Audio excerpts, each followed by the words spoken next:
It works perfect. We're live. Wait, you didn't play the credits? I know. I Does it forgot. matter? All right. Doesn't matter. You We're want me to hum live. it? Vinny Barry. We have Kenny Casanova back from Facebook jail. I know. I feel hardened criminal. I was president of the soap recovery team for a long time. I learned a lot of stuff in jail. One thing I learned is to never bend over in the showers. All right. Nice. Vinny, welcome to the show. Hey, thanks for having me. I appreciate you having me here. We got the new book coming out, right? No, it's out in time for the holidays. That's right. Just in time. Lance by Chance, Wrestling as a Von Erich. And this is the co-author right here. I would say he probably wrote more than the actual guy that's the topic on. That's how usually it works. Just a little bit, yeah. But so, okay, yeah, this is Wrestling Bookmarks. Welcome, guys. Your host, Eddie Bratz, didn't do an official opening because we had some weird technology issue. We all of a sudden went right into broadcasting, but I'm Kenny Casanova. And down the bottom of the screen is Vinny Barry, the co-author of Lance by Chance, an autobiography about the non-Eric, the non-Von Erich, right? Lance Von Erich. Right. So welcome to the show, Vinny. This is a show all about wrestling books, and we figured it's right up your alley. Oh yeah, no, I'm excited to be here and been looking forward to coming on and talking to you guys. Well, tell us a little bit about the book. Well, the book is called Lance by Chance, Wrestling as a Von Erich. Of course, it's about the Lance Von Erich gimmick, but not only is it about Lance. A lot of people think, hey, it's a book about Lance, and yes it is. I mean, it's definitely told from his perspective, but you know, this book covers the rise and fall of world-class championship wrestling, you know, and it starts off in 1982. It talks about the Von Erich and the Freebird feud. It goes into the death of David Von Erich. It talks about Fritz wanting to bring in another person. You got to understand, back then at that time, the Von Erichs were his bread and butter. You know, back then, you know, usually the family was, you know, the top dog on the promotion. If you owned a promotion, say if I owned a promotion and Kenny was my brother, we would be the top stars of that promotion because we trusted ourselves, right, to run the show. So that's what the Von Erichs were, and the you know, Fritz needed his sons to compete every single night. And if they were injured, sick, tragedy of any kind, you know, he needed somebody. And so eventually he had this idea of having another Von Erich, you know, and they did that stuff in wrestling all the time. But it didn't work out well for them, and kind of backfired for them. But it basically, in the end, even though it backfired on the Von Erichs, Lance was the one that basically became the scapegoat on that whole thing, you know. So it's interesting, but it goes through the death of Gino Hernandez. The book goes through the tour to Israel. It goes through it discusses the death of Michael Von Erich, Mike Von Erich, and then it also, you know, it talks about how wrestling was run back then and how they did things, you know, how the title was handled. You know, I spent a lot of time talking to David Manning. You know, Lance Von Erich wasn't the only person that I interviewed for this book. You know, I interviewed probably a dozen people who helped me put this thing together. It took me 3 years to put this book, but what, like I said, the misconception is they see the book, and of course Lance is on there, but what people are finding out, and people are reading the book, and they're blown away because I got a compliment the other day that was humbling, because I've never read the book because I haven't been able to get my hands on it, Gary Hart. But they said that my book was, when it came to honest books about the world-class promotion, that mine was right next to Gary Hart's in that category. Right, that's awesome. humbling. Yeah, that's humbling right there. You grew up in Texas, right? is World Class the first promotion you watched? Because for Eddie and me, we grew up with WWF, but I mean, I did see World Class as well. It kind of worked like I'd watch WWF, and then afterwards it'd be like bowling, and then World Class. I think is what I would see, something like that. Did you grow up with World Class? I did. I moved to North Texas in 1980. I was about 10 or 11 years old. I discovered championship wrestling probably about, I don't know, I was about 13, maybe 14, 1982 sometime, but really started getting into it about that time. So I was about 13, 14 years old. And what's your earliest memory with the World Class show? And I'll see then if Eddie remembers his, if he has any. The Kevin and Kerry, this is, I think, the very first match I saw on when it was on Saturday evening, and the big show was on Sunday morning, so I must have caught it on the tail end of Saturday. Kevin and Kerry Von Erich were wrestling King Kong Bundy and a guy named the Superfly. All right. Who was not the Superfly Jimmy Snuka, but right. Superfly Ray Candy, I believe was his name. So and King Kong Bundy had hair and kind of like Moondog pants back then, right? Yeah. Well, at that time, yeah, he had just graduated out of the Moondog pants, and he was wearing like a like black tights all the way, not the cutoffs, not like the singlet, but they were like whatever you call, like leotard pants or whatever you want to call. Was he Big Daddy Bundy still?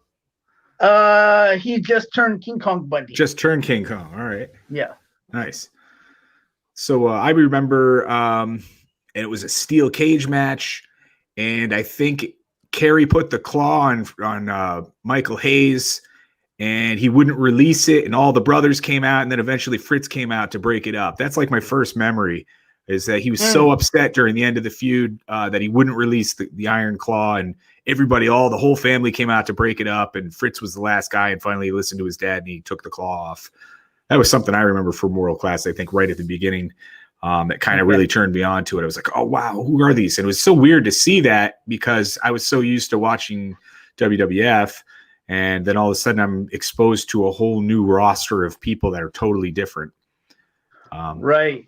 And here's the bad thing is when I grew up watching that wrestling and then going to anything else, it was almost like downgrading for me, you know? Right. They had good quality, yeah, I mean, because it was so good. I mean, it was unbelievable. And the matches were really competitive. It wasn't just, at that time on Saturday morning, I could get WWF, but it was all squash matches. There was no competitive matches whatsoever. So, they did have Southwest Championship Wrestling on from San Antonio, the Blanchards, for a little while. But boy, when I saw that, I was like, I couldn't believe what I was seeing, man. There was a lot of blood. There was scaffold matches and stuff like that. And I couldn't believe, I almost felt like it was something I shouldn't have been watching, And my brother would always say, like, dude, do you think you should be watching that? And I was like, well, it's two guys fighting on a scaffold. I mean, I didn't think anyone was going to. No, I mean, it came out once a week for me, so. Yeah. So well, those guys were over like nothing. They were the Beatles, right? They were the Beatles in Texas, weren't they? They were the Beatles in Texas, man. That's a good way to put it. Yeah, and for those who probably like Eddie maybe didn't follow it as much, correct me if I'm wrong. So how it worked is eventually after a couple had passed away, was there a period of time when there was no Von Erich and he was kind of like Lance was kind of pushed in there to replace all of them, and he's a green guy, so he really didn't have maybe the same abilities, or I don't want to sound short. Yeah. So in 1987, so Kerry had a motorcycle accident in 86. Is that where he lost his foot? Yeah, but he didn't lose his foot until little later. Later related to that or something. Okay. Yeah, it was related. I mean, that the amputation was definitely related. they did everything they could to save the foot. And then when he did come back, he came back too soon and he injured it again, and they had to amputate then. And that story is covered in the book, and doctors, like 11 doctors were in the operating room. They sworn to secrecy. They kept that thing pretty much concealed, for quite some time, and eventually it did get out. But going back to your question, so in '86, and Kerry was out for a long time, even like I think fall of '87. So Mike died in April of '87, and then there was Kevin, and Kevin had some injuries and stuff. There was a period in between, somewhere in there, in '86 to '87, because Mike died in '87, but when he was still out for the toxic shock syndrome when Kerry had the motorcycle accident. So in that period, and that's funny that you bring that up, because I remember that he was the only Von Erich, and then looking back now, I was like, wow, he was the only Von Erich and not a Von Erich, And now I've never researched this, but as a kid, we didn't have the internet. And I remember hearing something like one of the Von Erichs, and it's funny that Lance was in my head for many years, and this was the one who I thought had died, was in a sleeping bag and locked himself in with sleeping pills, and then overdosed in a sleeping bag or something like that. And I thought Lance was gone for many years, and then maybe 5-10 years ago, I was like, oh, it wasn't Lance, it was one of the other ones. Did you remember who that was? Or that was Mike? That was Mike. Okay, that was Mike. Right. Yep. And just to kind of paint a picture, I live like 10 miles from where the Von Erichs grew up. Oh, wow. So it was kind of like, those were our celebrities. You know what I'm saying? So when David died, it was very somber. It was like 3,500 people went to his funeral, and this was in '84. Huh. And it was all over the newspaper. It was all over the news. Everybody talked about it. It was a big deal. And of course, when Mike died, it was the same thing. Everybody was upset too when Gino died. But he wasn't like, yeah, people were sad and everything, but it wasn't like the Von Erich family. It was the funny thing about the Von Erich family was you didn't have to be a wrestling fan to know who they were, and you didn't have to be a wrestling fan to talk about them either. They were like the who's who of North Texas, so, and all of Texas really. So it was a big deal to run into them at the store. It was they were always very nice. They were very genuine and friendly, and even if they didn't want to be bothered, they were nice guys. They were very personable. They're hometown kids, and they were good dudes. But now, what was it that made them so popular? I don't know, man. The charisma, maybe the fact that when David Manning talked to me, was like when Fritz was wrestling in Dallas, he would constantly talk about his boys. And so by the time the boys got on the scene, everybody kind of knew of them. He would like, hey, Kerry became all-star, or won this medal in track, or my boys are athletic, and they'd come on the show, and this is my son Kerry, and he's going to be wrestling, and he, so he was introducing these kids to the wrestling audience for years. And then we just kind of grew up seeing them. Of course, I didn't get there in time. By the time I got to Texas, they were already wrestling, but he was basically grooming them. And then, boy, they were good looking guys. They were athletic, they had Christian values. People just loved them, man. And it was unbelievable. It's smart marketing, right? To put his own kids into the spotlight, because you want to put, as a promoter, somebody who's going to not leave you. And that's why Sure. for many years, Jerry Lawler was the champion in Memphis, and he would win and lose for, a month, and then he'd win it right back. They knew he wasn't going anywhere because he was so tight with Jerry Jarrett. And the same thing everywhere. They would always put the main guy who was very close to the promoter, if not related to the promoter, if not the promoter themselves, so it makes sense. And there's a section in the book. It talks about that. It talks about how Jerry Graham did it in Florida and Carlos Colon did it in Puerto Rico, and the Von Erichs did the same thing in Dallas. It's like, why trust your baby with somebody else when you can take care of the baby better than anybody else? And that's what they did. So back then, wrestling was, it was a machine, man. And there in North Texas, they were going to 2 shows a night. They go to a football stadium or a basketball stadium or a basketball gym in a high school, run 2 shows a night, and then go up to the college the next night, maybe an armory, all in the same night, and they're doing 2 shows.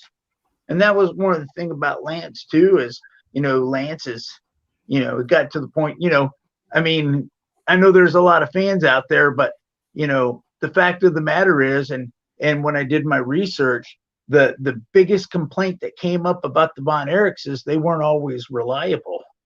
When they were healthy, it's one thing when you're not healthy and you can't wrestle, but when you are healthy and you don't show up, and that was one of the problems that Lance had, because he's picking up the slack, and so there's a lot of people say, oh, it was an easy. I like wrestling in Dallas because it was easy. Yeah, it was easy for everybody if your name wasn't Lance Von Erich, because a lot of people didn't have the schedule that he had. It was pretty grueling. How did he feel about having to try to live up to the Von Erich name? Well, there was a lot of pressure on him, and there's no bones about it. He says that by the time that they called me from Portland to come down back to Dallas, that I was not ready. I was not ready to wrestle in Dallas, and I was not ready to wrestle beside the Von Erichs. How new was he at that point? Like, was he only a year old in the business, or a couple years? Maybe a year, 6 to 9 months. That makes sense. Yeah. Yeah, maybe about a year or so under, but yeah, but when they got to Dallas, and also too in Portland, they put a rocket on that kid. They pushed him up in Portland. He was working with Bobby Jaggers and Billy Jack Haynes. He got the titles there for a little bit, but he was working with those guys. And then before he left, he was wearing the Northwest Pacific Heavyweight Championship. And he comes down here. They call him. He was still champion when they called him. He got the call. He came down to Dallas, and there he is. Boom. He's in the matches with the Dynamic Duo. He's wrestling Rick Rude at Christmas time, and he had just been in. He just came October 6th. Was like his first match where he worked at the Lumberjack in that hair match with the Dynamic Duo and the Von Erich brothers. So they must have liked his look, right? And just said, "You fit the bill, go." That's what it sounds like. Yeah. Well, have you had a chance to pick the book up? Oh yeah. Okay. Yeah, I helped you format the damn thing. Yeah.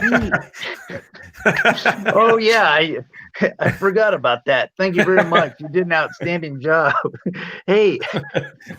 Yeah. I'm asking some rhetorical questions, I guess. Well, that was the thing, that when David Manning saw him on the golf course, and see, this is really important about this guy, and this is why I called the book Lance by Chance, and I did I like Von Erich, and I think it's catchy, and I think I've seen it quite often throughout my years of the internet. I think we all have, right? But man, I don't think Lance by Chance, I don't think the book would be fitting to call it anything else, because here's a guy that would have never been a wrestler ever. It is like, I'll just pick some, like I've never thought about being a salmon fisherman or a ballet dancer ever. That was what wrestling was to that dude. He would have never been a wrestler. And here's the thing: he was a bodybuilder, he was a weightlifter, and David Manning saw him, and he thought, "Wow, look at this guy's body. This guy's a good-looking guy. He can pass for a Von Erich relative." And just said, "Hey, have you ever thought about wrestling?" He goes, "I think you could make a lot of money." And here's a guy, he's like 20, in his 20s, 24 years old. I don't know what it is about 20 years old and money, but you get this idea, oh, I'm going to make some money. and he was like that. And that was what got his attention about professional wrestling. Had he not met David Manning that day, there would be no wrestling in that man's future. How much popularity did he inherit by being a Von Erich? He was right next. I mean, it was like the fans took to him. Right? It was the same. Mm-hmm. That's interesting. Now, it was like that wouldn't happen today, though, right? Maybe not. I mean, how many? Let's look at WWF. In WWF, their kids come in and they just haven't taken off. You know what I mean? Remember when they brought in Jesse? Am I thinking the right guy? Jesse Barr, and he was one of the Funks in WWE. Yeah, Jimmy Jack. Yeah, people pretty much accepted him, and he was a big deal until the other guys left, and then it was just him by himself. And then, so I almost think the same thing might have ended up happening a little bit with Lance when it was left to just ride on him. He didn't hold up to the name, maybe. But while they were there, he was well accepted, it seemed. He was well accepted. Yeah. And a lot of people want to question the fact that, someone was trying to argue the triumphs and tragedy, and I love when people want to talk. I mean, look, I don't claim to be an expert on this territory at all, but I will tell you this: I've talked to a lot of people, and let me tell you something. I've done a lot of research on this past few years that I just know stuff, and I don't take everything I read as it's the truth. I use the internet as a reference, not a source. And there's a lot of stuff on the internet where, a lot of people think it's true, and it's just not, And so it's interesting. Lance wanted to tell his story, not so much because he wanted to, but because I wanted to write the story. I was like, look, dude, you got such a good story, and he didn't think he did. But going back to your question, Ed, yes, they brought him in, and they were go back on the WWE network, and they're mobbing that kid just like they were Kevin and Kerry. They loved him, and they accepted him just like they did, and he got the attention just like they did. How did you how do you know Lance? How did the book come about? I was talking to James Beard. So I have this website called Wrestleville.com where, for years I was down here in South Texas covering boxing and MMA. And when that kind of came to an end, I missed writing. And so I just decided, you know what? I can get this website.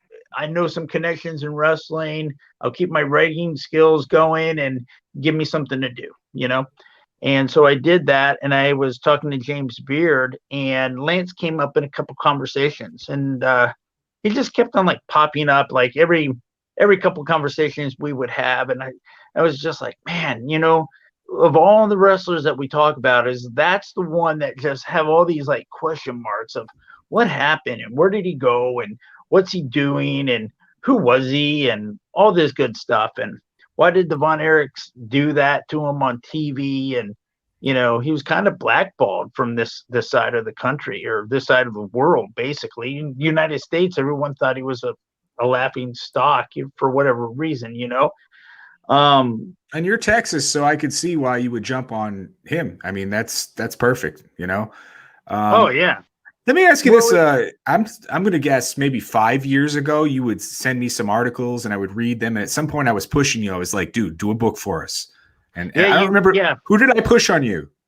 Do you remember who it was? I was busy and I was trying to get you to do one.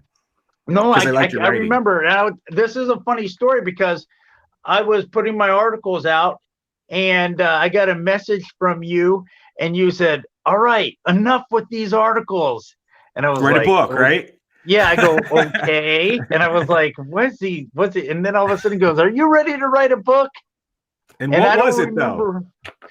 Might have been Curtis Hughes, or it could have been maybe Ken Patera, one of those two. And then I've got other guys working on those now, actually. But yeah, I can't remember. I can't remember who it was at the time. But anyway, I said, and then I said, well, I kind of don't want to pick up another big project right now. And you go, are you writing a book? And I said, yeah. And that's when I told you. But for a long time, look, I didn't want to tell him. Yeah, I didn't want to let the cat out of the bag for a couple reasons. Yeah. One, I wanted to make sure I was going to finish it, right? Yeah. And then two, I just thought the story was so good that then I'd be, fighting other people, like, hey, I was here first, I don't know. Yeah. Nobody's beat me up to finish writing a sequel for the that never happened, I guess is what I'm saying. But I thought it was such a good story. I just didn't want to tell anybody, So Vinny, you said you used to write about boxing? I did.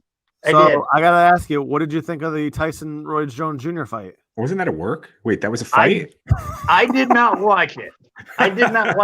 But I will say when I did watch the McGregor and the Mayweather fight a few years ago or a couple years ago when they did it, I thought that was a work. Really? I thought that was a work. Well, I feel like they're copying wrestling, going with the old timers, like Hogan versus Flair when they're in their 50s. And now wrestling copied boxing sort of long ago. They used to throw fights way back in the day. But Snoop Dogg was a commentator on the Yeah.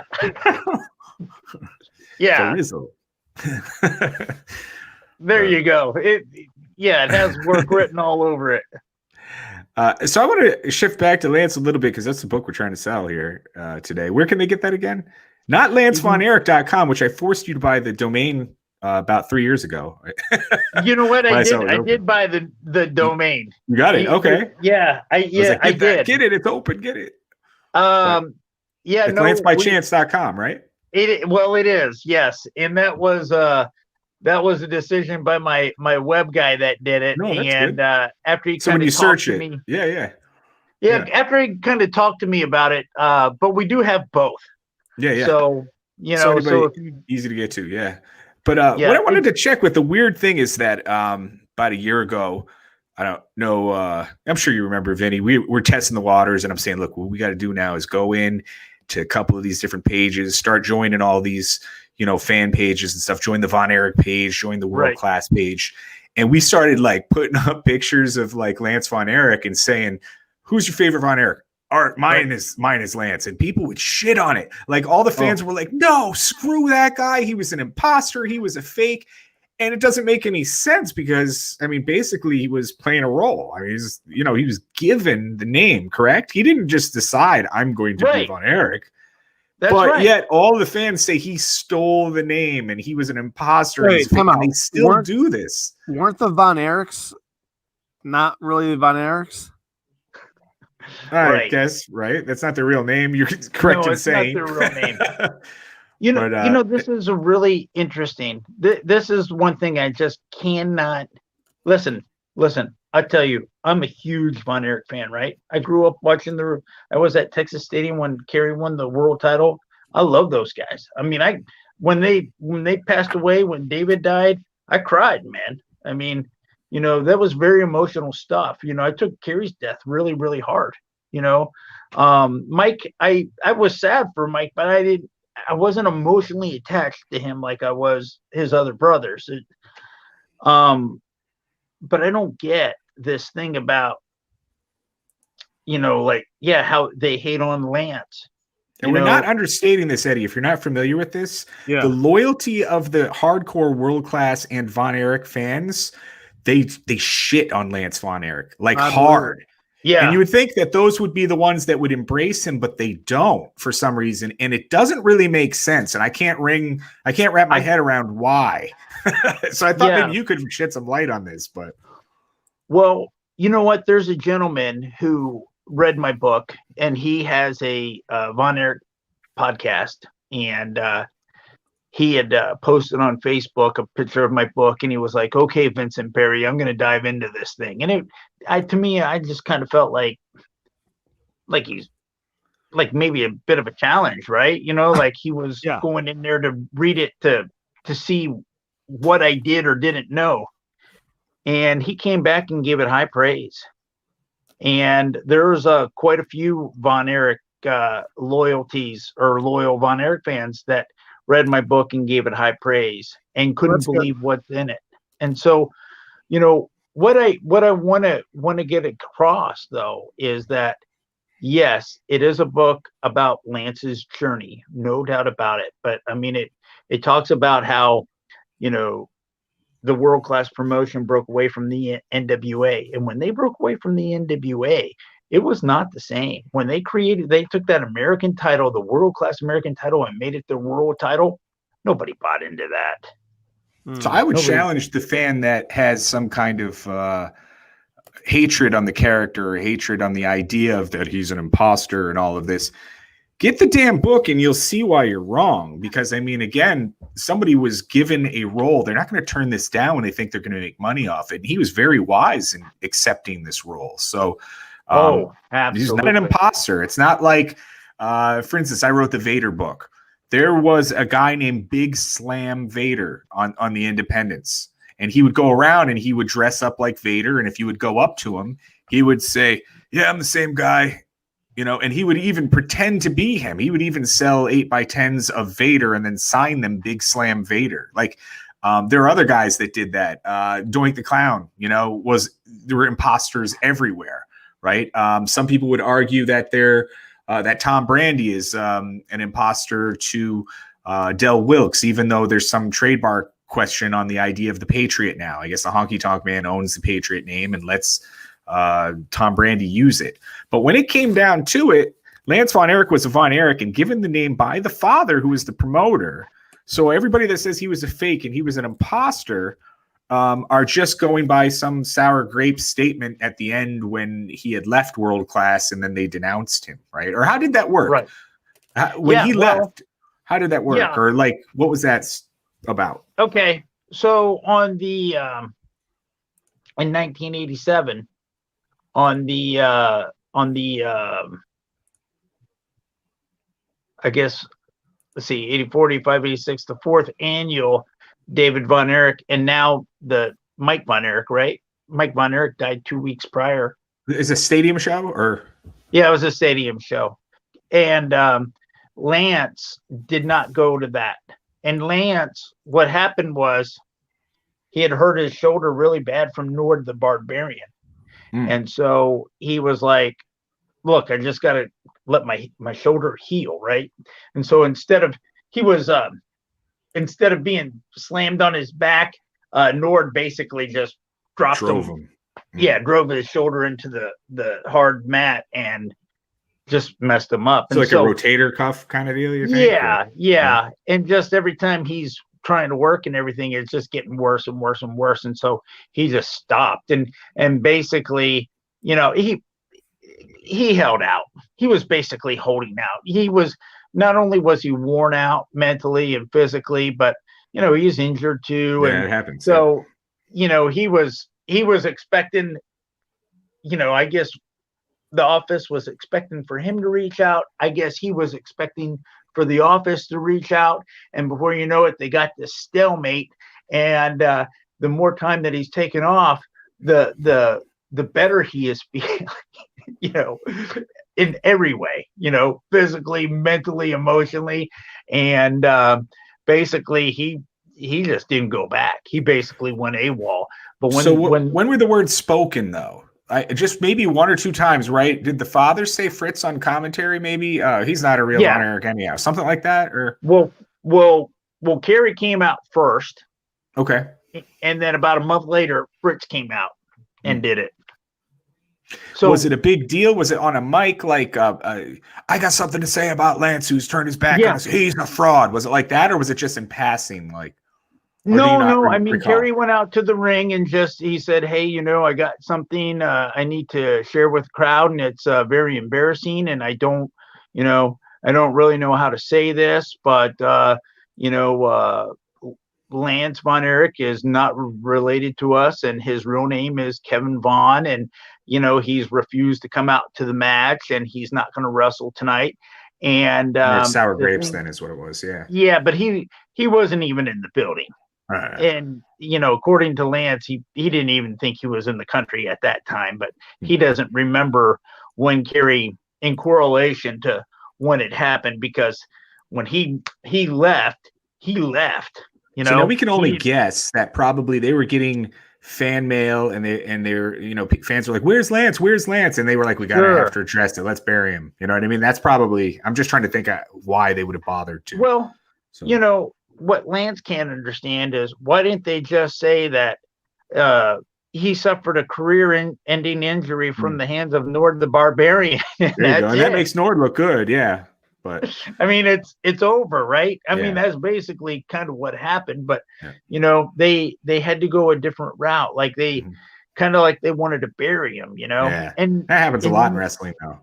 When the guy goes out, they bury him so he doesn't do well somewhere else because they have time invested in him and they feel that he is their asset. Well, that's kind of what he thought too. He kind of thought that, he felt like they gave him such a golden ball, and he didn't want it anymore. And we tried to do this for you, and you kind of, turned your back on it. And, hey, unless you're in that position and you're wrestling as many times as he said he did, 2 times a night, 6 days a week, sometimes 7, whatever it was. Dallas was huge. So and Dallas, well, Texas is huge. Did you talk about the loop, like the regular schedule that he was looking at? Did you get some of that in there? Like I didn't go into like the cities that they were going to, but like I gave an example of so I'll paint this picture for you. Dallas is in North Texas, right?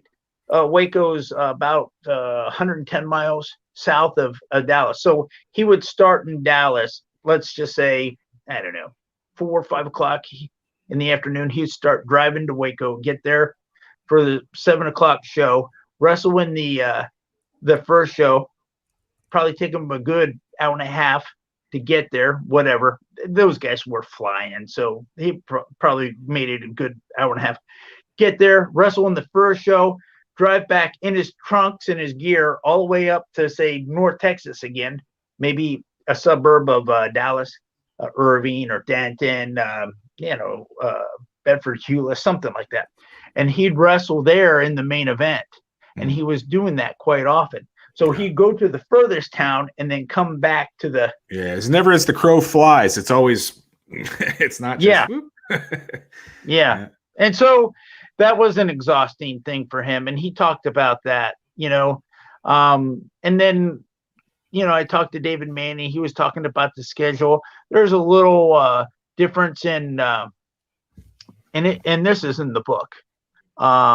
David Manning said when Lance was doing the opening, if Lance was doing the opening in Waco, Kevin was doing the main event in Waco.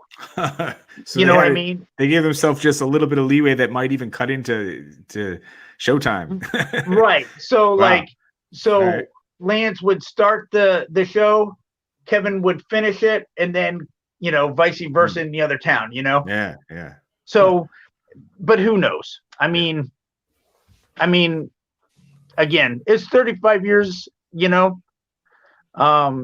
And nobody's memory is as good as it used to be. So, there was a lot of times where I'd interview 3 different guys. One guy say the car is blue. One guy would say the car is red. And one guy would say the car was green. And I say, okay, well, we won't write about the car at all. We'll just leave that out, Yeah. Did he have a action figure at all? Did he ever get no, not. I've never seen one, and he never talked about it. So I would have to say no. But World Class didn't have, there wasn't a lot of that stuff floating around. There was a board game. There was a World Class. I've seen that. I want that. I've been watching that on. I've been watching those on eBay. I'm looking for a cheap one. There was a cheap one on last week, but someone grabbed it, I think. So I had one of those. Yeah, it's a Von Erich board game. It's pretty cool. Yeah. Dude, nobody knew how to play that thing. Yeah, it was kind of. No. Yeah, that thing made it in the trash before it went anywhere. Now I wish I had it, right? But I couldn't figure that thing out to save my life. Right. The cool thing is that the Freebirds made their way over to AWA, and then they got action figures made of them. So and they were pretty much noted, for World Class for the most part, being the first tag team to bring music into the deal. And I would guess soon after that, it was Kerry Von Erich and Rush, right? Was Rush? Mark Twain, right? Yeah. Tom Sawyer. Tom Sawyer. Wrong. That's my English teacher background. Mark Twain. Yeah, there you go. Mark. Tom Sawyer. but you know what? They the wrestling production itself was just, was amazing. Mickey Grant was working on it. Bill Mercer from the University of North Texas. He was a professor, and he came down. He was working on it, and they had, different camera angles and the audio, and they did vignettes, and it was a pretty amazing product, and they, boy, I tell you, I still love watching the shows on the WWE network, put on the old Sunday morning show and watch it. You got a good preliminary, they had a really good mid-card matches, and then they had maybe like a co-main event, a main event. I was like, but it was always so entertaining, that promotion was just so magical at that period, but boy, I tell you, and this is touched in the book, it talks about how, that very first Texas Stadium where Kerry won the title in 1984. It was 43,000 paid customers. They said there was like 51,000 people there, right? Yeah, so that's impressive. But and let me tell you something, man. I was there. It was hot. It was like 110 something degrees. Wow. And it was. And they still hung out. That many people? They didn't bail? You would think someone would. Dude, and I was sitting in the sun. Okay. The sun was beating on me. So you Texans were getting even more redneck action going on. No kidding. But you know what? 4 years later, 2 weeks after Mike died, they didn't even have 7,000 people in there. Oh yeah. And really? And you know what? I'll tell you. David Manning says this, and it's mentioned in the book. It looked like look, we might have been able to survive 1 or 2 of those deaths, but 3. You had David Von Erich, you had Hernandez, and you had Mike Von Erich. And those fans were brokenhearted, man. Yeah. Even Lance says when Mike Von Erich, when they announced Mike Von Erich's death, he looked out in the audience and there's people bawling. Yeah. Huh. Do you know some of the names he worked? Like, who were some of his mainstay villains that would attack Lance when he was big in World Class? Can you think of some results? He had a short little run with Rick Rude. He wrestled Rick. Yep. He wrestled Gino Hernandez, of course. Oh, nice. Okay. Cool. Yeah, Chris Adams. He jumped right into that dynamic duo thing. I wonder if he worked Kamala. That's what I was getting at. I always have to ask. Do you know? Did his name come up? He never wrestled Kamala. No. Okay. Now they did wrestle in India. On the same tour. Okay. Yeah. So there's the Indian train bombing. That's I'll just mention that it's in the book. All right. Kamala was on that train. Okay. Did he talk about that in your book? No. So I'm gonna have to check that out. Yeah, it was. You'll enjoy that, and Lance wrestled a lot with Matt Bourne and Buzz Sawyer. He liked working with those guys quite a bit. Yep. So, you got anything, Eddie? He wrestled the Ultimate Warrior as well, right? He wrestled. They were tag team partners. Dingo Warrior, right?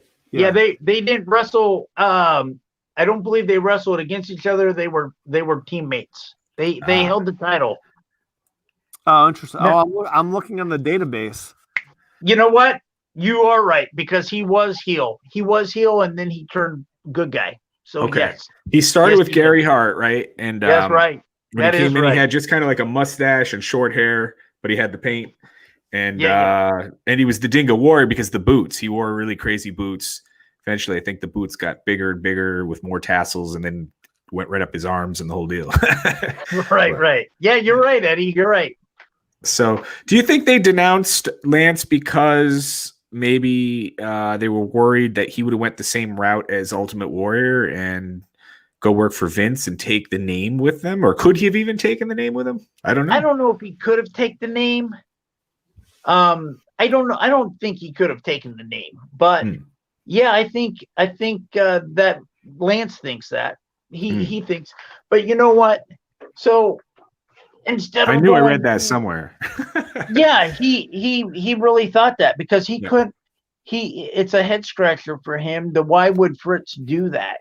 Because not only did it make instead of making Lance look bad, it made Fritz look bad.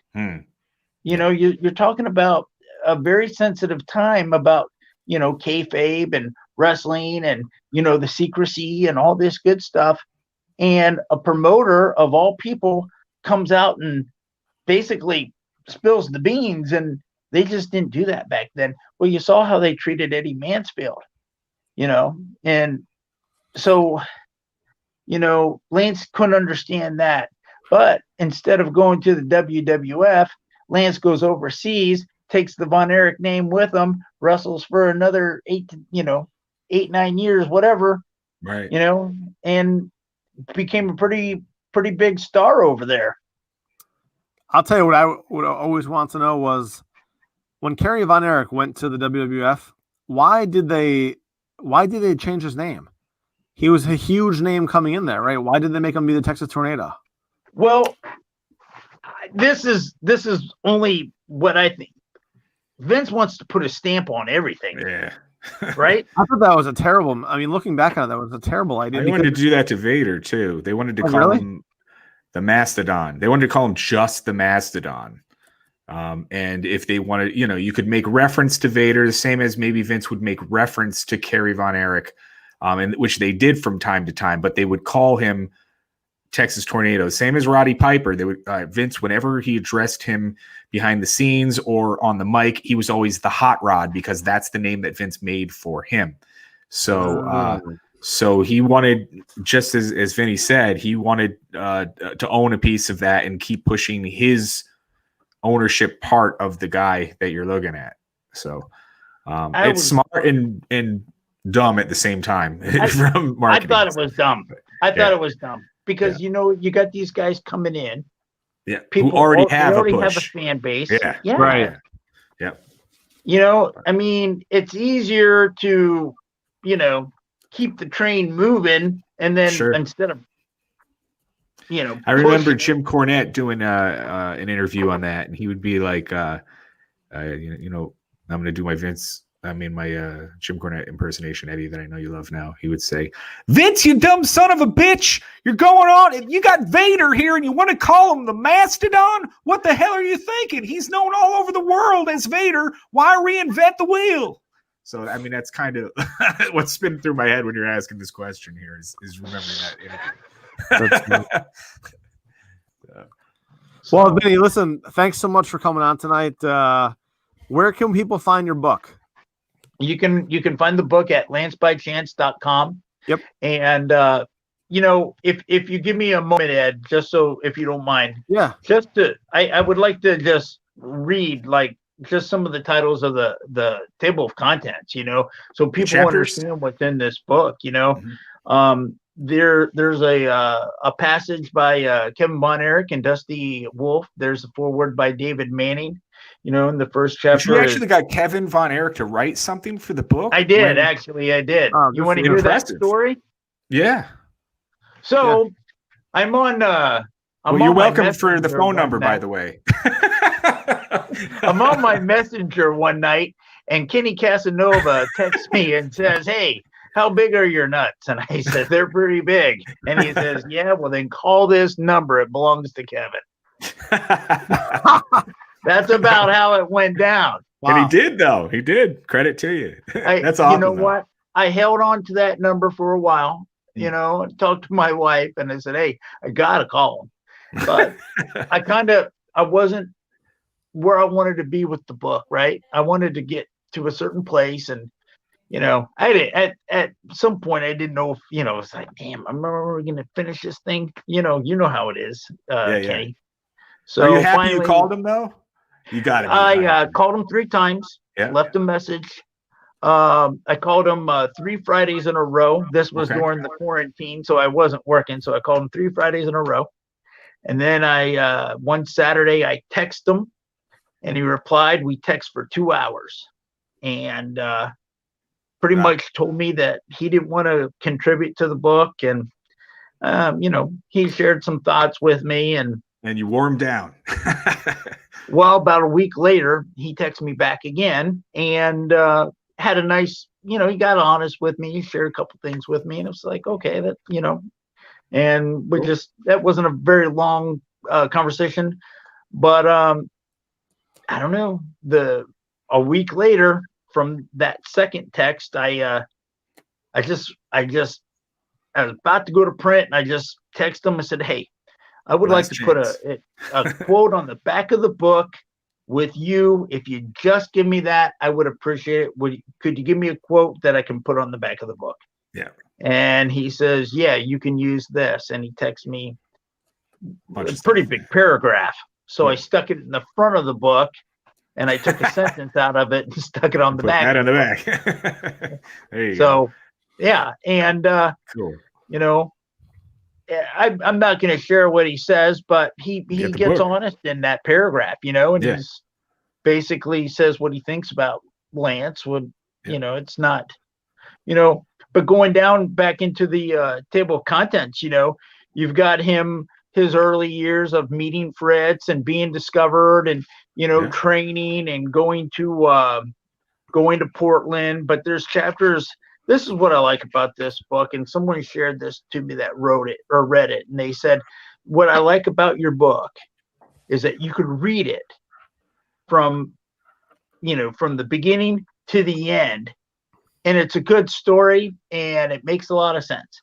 Okay. Or you can pick it up and you can read any chapter from you can read chapter 1, chapter 13, chapter 20, chapter 2, like a short story, and it reads just like a short story. And that was by design, and you need to. Today's audience does not do a good job reading long stuff right in a row. So if you have little places for them to stop, it may even encourage them to read on. So I think that was a good move. And before Vinny says it, I want to endorse it and say it is a good book. I don't want him to have to say this is a good book, because that makes the author feel like a dick. But it is. It's a good book, so people should pick it up. Well, he wouldn't have spent all this time working on it. Would you spend 3 years on this, man? Yeah, almost 3.5 years. And I appreciate you saying that. And, obviously you saw Evan Grinsberg's show, right? Oh, yeah. And I did say that. I said, look. Well, he doesn't feel like a dick, but I would. but I said, hey, look, it's a good book. It's a good story. It is good. But let me tell you something. I tell you this. If I did not feel good about this, I'd still be writing it. Yeah. Yeah. And let me tell you something. I've had so many non-wrestling people read the book, and they're blown away by it. And then the wrestling fans who thought they knew the story are blown away by it. And they were like, I have never gotten compliments. Okay. So I have this buddy of mine who we used to write boxing articles together. His name's Javier Cantu. probably one of the most talented writers that I've ever just worked so close to, but he's real flowery. And when we were working boxing, boxing websites, him and our friends, they joke with me and they call me Dragnet because just the facts, man, right? And he told me the other day he's halfway through the book. And when I was boxing, I was working for a news station and they wanted me to come up with a pseudonym. So I used my mom's maiden name, right? So I used the name Vinny Davis. And he goes, man, I never read anything by Vinny Davis like this. He goes, what the heck did you do to that guy? He was blown away by this book. Good, man. Hey, man, I'm humble. And this is your first one. So you got anything in the works? One. You doing another one? Oh, absolutely. Absolutely. Right. I'll do another one. All right. But I want to sell these first, right? All right. And when we finish here at some point, I'll talk to you tomorrow or something like that. I got some ideas. We got to get you up on Amazon, and I'll tell you a couple of formulas that I use to push some of the stuff that I do. So okay. Yeah. I'm going to be working on the Kenny Casanova book, The Tell All. I can't wait. But you know what? People are going to be able to read about Ric Flair in here, Billy Jack Haynes, Steve Simpson, Bruiser Brody. There's a controversial story about Lance going to Japan. He talks about this in here. So there's a lot of good stories in here. Chris Adams is featured in this book. Gino Hernandez got a chapter in this book. And you got to remember, he was there of these times when they went to Israel, and I don't know if anybody knows about some of the stories about Chris Adams, but he was on the news quite a bit for this plane incident that's in the book.